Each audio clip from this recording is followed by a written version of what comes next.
Ethan Cole wasn't supposed to be at that restaurant. Not really. He had spent the entire afternoon debating whether to cancel. As a single dad of a 6-year-old daughter named Lily, his evenings were sacred: bedtime stories, mismatched pajamas, and tiny arms wrapped around his neck were his world. But his sister had insisted.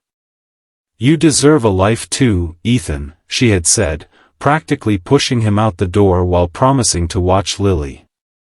So there he was, sitting at a corner table in a softly lit downtown restaurant, nervously adjusting the sleeves of his only blazer, checking his watch for the 4th time in 10 minutes. The woman he was supposed to meet, Clara, was already 25 minutes late. He sighed, trying not to feel foolish. Dating apps had never felt natural to him. He was a mechanic, not some smooth-talking executive. His hands were rough, his life simple. He woke up early, worked hard, came home tired, and built blanket forts on weekends. That was his reality. Romance? That belonged to a different version of him, one that existed before his wife passed away 3 years ago. 30 minutes. The waiter gave him the look. The sympathetic one. "Would you like to order something while you wait, sir?" Ethan forced a polite smile. "Maybe just water for now." 40 minutes. He knew. She wasn't coming. The embarrassment crept up slowly, a tightness in his chest. He imagined other diners whispering. Single dad stood up. Probably desperate. He almost stood to leave when he heard a soft sniffle from the table behind him. At first, he ignored it. Not his business. Then he heard it again. A quiet, broken sound. He turned slightly. A woman sat alone at the table behind him. Elegant posture. Dark hair cascading over one shoulder. A navy blue dress that probably cost more than his monthly rent. But her mascara had smudged, and her fingers trembled around a glass of untouched wine. Her phone lit up. She glanced at it. Nothing. Her jaw tightened. Ethan recognized that look. The same one he'd seen in the mirror moments ago. Stood up. He hesitated. He wasn't the type to interfere. But something about the way she blinked rapidly, fighting tears, tugged at him. Maybe it was because he knew that kind of loneliness. The kind that hits hardest in public. Before he could overthink it, he stood and walked toward her table. "Hey," he said gently, offering a small, awkward smile. "I don't mean to intrude, but I think we might have something in common tonight." She looked up, startled. Her eyes were striking, intelligent, sharp, but vulnerable in that moment. "I doubt that," she said softly. He scratched the back of his neck. "Well, my date's about 45 minutes late. I'm guessing yours is too." There was a pause. Then a short, humorless laugh escaped her lips. "He canceled," she admitted. 10 minutes before we were supposed to meet. Said something, came up." Ethan nodded slowly. "Mine didn't even bother canceling." Silence. Hung between them for a second. Then she surprised him. "Would you like to sit?" she asked. He blinked. "You sure?" "I'd rather not sit here looking pathetic alone." "You don't look pathetic," he said automatically. "You look like someone who deserves better." The words slipped out before he could filter them. Her eyes softened. He sat. They didn't exchange resumes. They didn't brag. They didn't pretend. They just talked. Her name was Victoria Hale. She told him she worked in corporate management. That was all she said about her career. No titles. No boasting. Just calm, controlled simplicity. Ethan told her he was a mechanic. He expected that subtle shift, the one he'd seen before. The slight disappointment. It never came. Instead, she leaned in, genuinely interested. What's the most complicated engine you've ever rebuilt? He blinked. Probably a '67 Mustang. Took me 3 months. Her eyes lit up. That's incredible. No sarcasm. No judgment. For the first time in years, Ethan didn't feel like he had to prove himself. An hour passed. Then 2. They forgot about their original dates. Victoria laughed, a real laugh this time. Ethan told her about Lily's obsession with dinosaurs and how she insisted on brushing his hair every Sunday, so Mommy can see you look nice from heaven. Victoria's composure cracked at that. She turned slightly, composing herself. You must love her very much, she said quietly. She's everything, he replied without hesitation. Something changed in her expression. Admiration. Not pity. Admiration. When the bill came, Ethan instinctively reached for it. She raised an eyebrow. You don't have to. I know, he said simply. I want to. She studied him carefully. Men usually tried to impress her. Flash money. Status. Influence. This man had none of that, at least not visibly. But he had dignity. And kindness. That was rarer. Outside the restaurant, the city air was cool. They stood awkwardly on the sidewalk. I'm glad he didn't show up, Ethan said suddenly. Her lips curved slightly. That's a bold thing to say. I mean, otherwise I wouldn't have met you. There it was again. No game.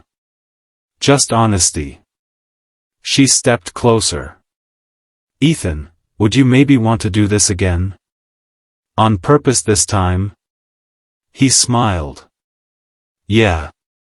I'd like that. They exchanged numbers. As she walked away toward a sleek black car waiting at the curb, Ethan frowned slightly. The driver stepped out to open her door. Driver? He shrugged it off. Probably rideshare. He didn't know that the man opening the door was her private security detail. He didn't know that Victoria Hale wasn't just in corporate management. She was the CEO of a multi-billion-dollar global tech empire. And for the first time in years, she felt seen as just a woman. Not a headline. Not a net worth. Just Victoria. And as she sat in the back of her car, watching Ethan walk toward his old pickup truck, she felt something unfamiliar bloom in her chest. Not attraction. Not curiosity. Something deeper. Peace. She whispered softly to herself. Finally, someone who doesn't want anything from me. She had no idea she was already falling. And Ethan? He drove home smiling for the first time after a date in years, unaware that his simple act of kindness had just changed both of their lives forever. Ethan didn't think about Victoria's driver again. At least, not until their second date. This time, it wasn't an accident. It was intentional. She chose a small coffee shop near his garage instead of some 5-star rooftop lounge.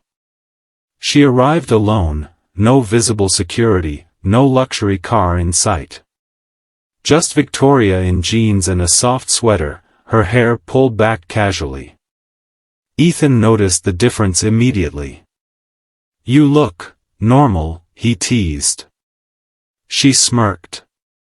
Is that a compliment? The best one I've got. And just like that, it felt easy again. They talked for hours. No phones.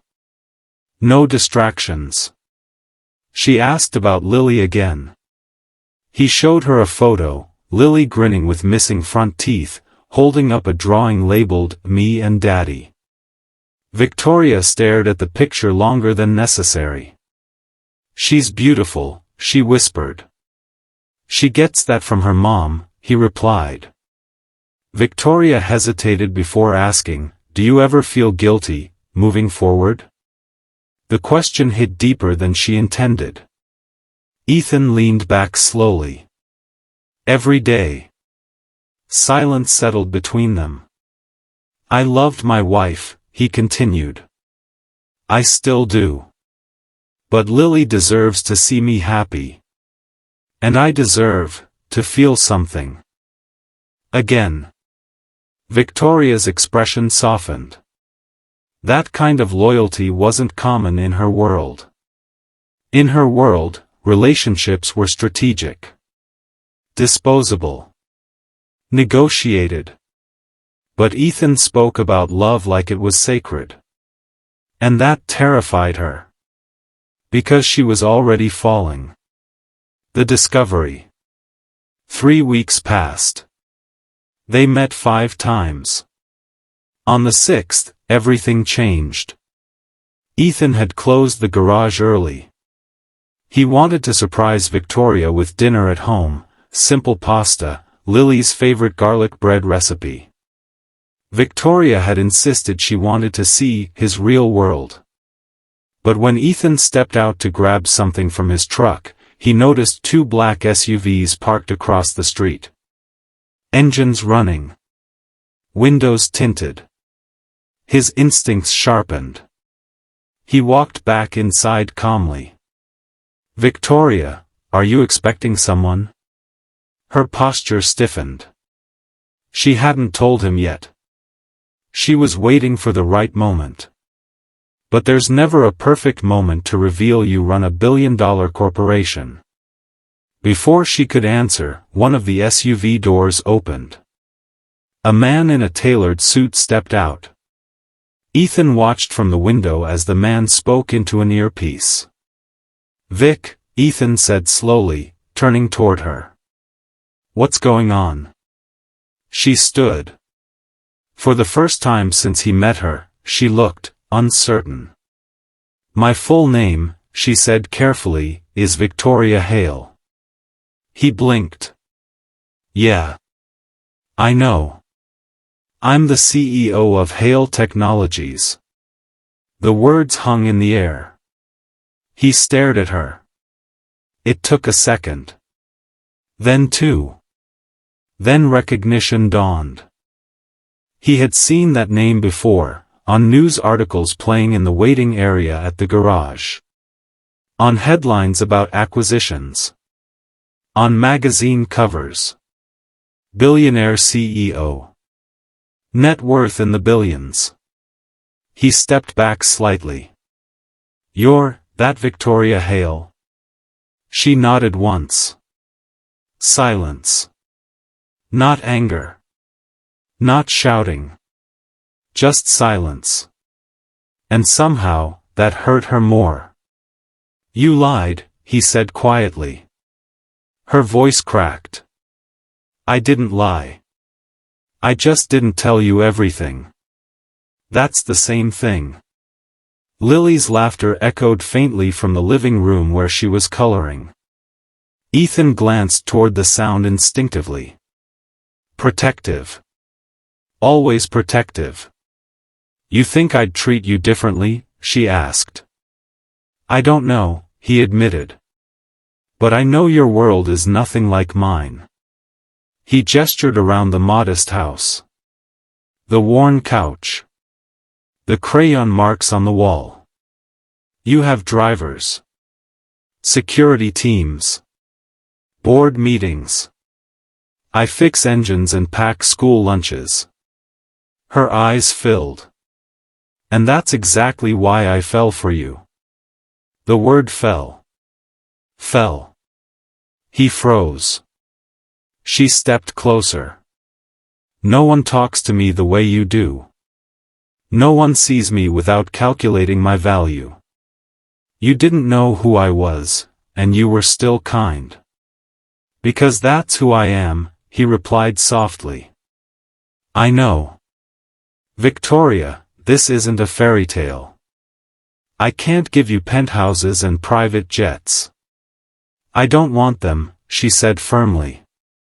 I have those. I want peace. His jaw tightened. Peace doesn't come with cameras, he said. Or headlines. Or men sitting in SUVs outside my house.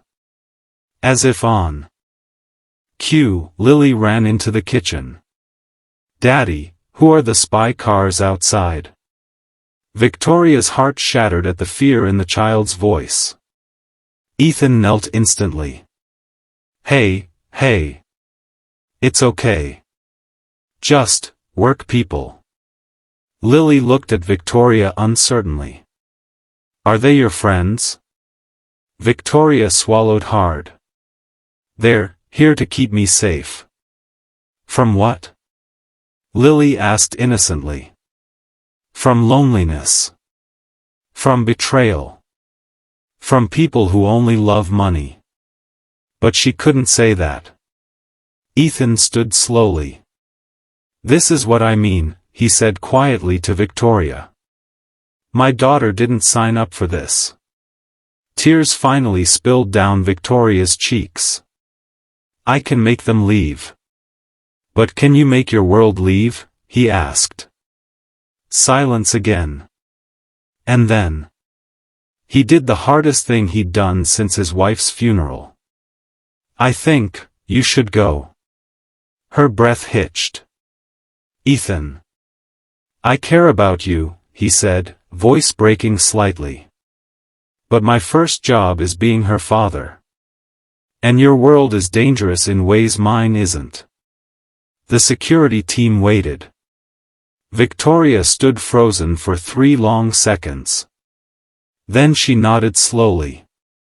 I understand. But she didn't. Not fully. Because for the first time in her life, money couldn't solve this. She walked toward the door. Paused. Turned back. I would trade everything, she said quietly, to sit at this table again without titles between us. Then she left. The SUVs drove away. The house felt painfully quiet. Lily tugged Ethan's hand. Is she coming back? He swallowed. I don't know, sweetheart. That night, Victoria sat alone in her penthouse overlooking the city skyline. Billions at her fingertips. But emptiness in her chest. For the first time in years, she cancelled a board meeting. For the first time ever, she questioned whether success had cost her something irreplaceable.